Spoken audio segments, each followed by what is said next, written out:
भारत में बीते कुछ वर्षों में मेक इन इंडिया योजना ने अच्छी रफ्तार पकड़ी है। इसके अंतर्गत अब भारत विश्व का दूसरा सबसे बड़ा फोन निर्माता देश बन गया है।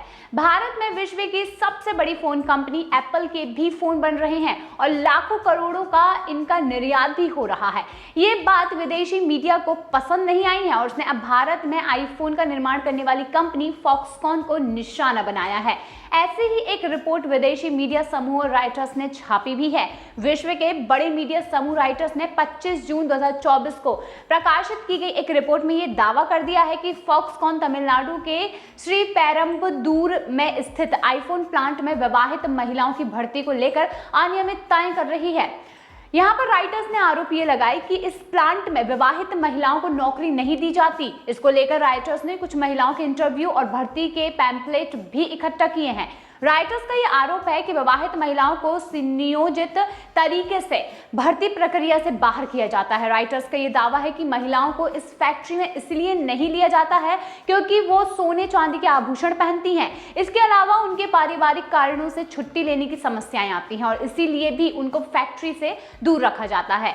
राइटर्स की रिपोर्ट में यह दावा किया गया कि फॉक्सकॉन यहां स्वयं ऐसा नहीं करती, बल्कि वो जिन एजेंसियों के जरिए कम करने वाली जो भर्ती हैं वो करवाती हैं और उनके जरिए ये बात काफी मौखिक रूप से स्पष्ट करवा देती है। राइटर्स ने इसे भेदभाव का नाम दिया है।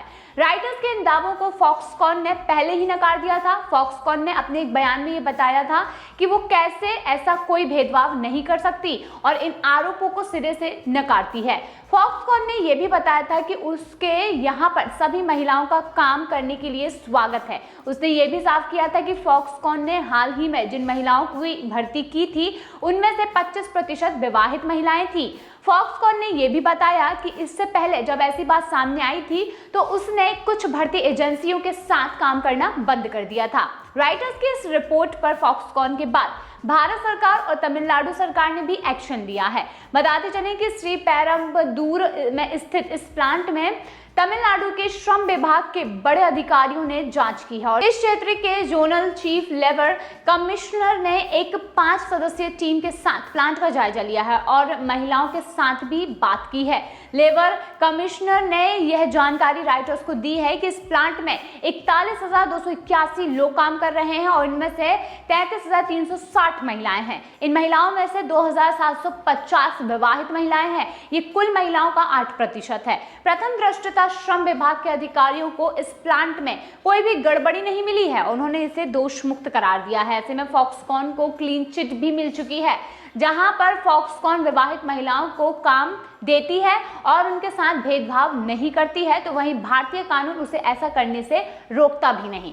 भारत में निजी फर्म अपने काम की जरूरतों के अनुसार विवाहित महिलाओं को भर्ती में शामिल होने से मना कर सकती है।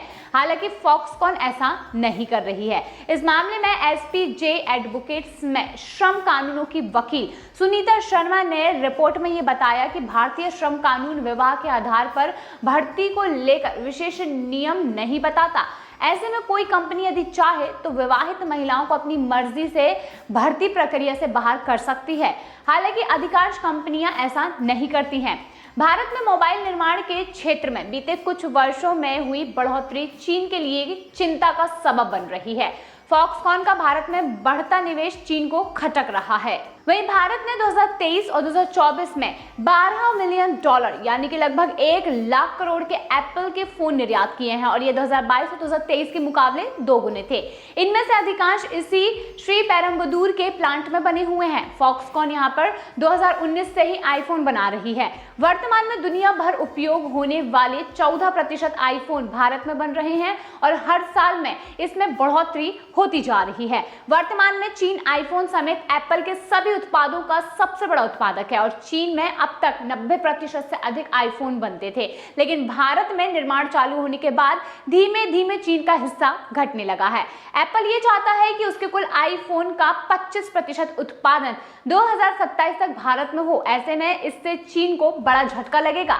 चीन को इससे निर्यात और रोजगार दोनों का बड़ा नुकसान उठाना पड़ेगा। वहीं भारत को अपना निर्यात बढ़ाने में काफी ज्यादा मदद भी मिलेगी। चीन के सोशल मीडिया में भी अब भारत के आगे बढ़ने को लेकर चिंताएं जताई जा रही हैं। फॉक्सकॉन भारत में लगभग 60,000 करोड़ अगले कुछ वर्षों में निवेश करने वाली है। यह है ताइवान की कंपनी है और बीते दिनों में भारत और ताइवान के संबंध भी सुदृढ़ हुए हैं। ताइवान भारत को अन्य कई तकनीकों में भी मदद कर रहा है। ताइवान को चीन अपना हिस्सा करार देता है, ऐसे में उसके लिए भारत और ताइवान के संबंध सुदृढ़ होना चिंता की बात है। फॉक्सकॉन को निशाने पर लेकर की गई रॉयटर्स की रिपोर्ट को चीन के सरकारी समाचार रिपोर्ट और चीन समर्थक बढ़ा चढ़ाकर दिखा रहे हैं। चीन का सरकार नियंत्रित SCMP अखबार भी इस रिपोर्ट को आगे बढ़ा रहा है। रॉयटर्स की रिपोर्ट को सोशल मीडिया पर भी काफी ज्यादा जगह मिल रही है और इस रिपोर्ट का उद्देश्य महिला अधिकारी को उठाना कम और काफी ज्यादा भारत की छवि को धूमिल करना अधिक लगता है। ऐसे में आगे ये मामला और भी ज्यादा उठता दिख रहा है।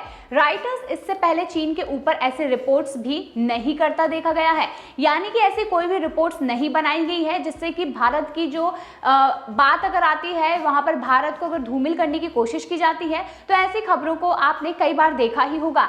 इस बार ये इसीलिए है क्योंकि चीन को अपने आयात निर्यात का खतरा सामने दिख रहा है और चीन को ये समझ आ रहा है कि अगर भारत आगे बढ़ता है तो कहीं ना कहीं चीन को जरूर बड़ा नुकसान हो सकता है और इसी वजह से आज भारत को नीचा दिखाने के लिए चीन इस तरीके की खबरों को प्रकाशित करने पर उतर आया है। तो दोस्तों, इस विषय में आपका क्या कहना है कमेंट सेक्शन में जरूर बताइए।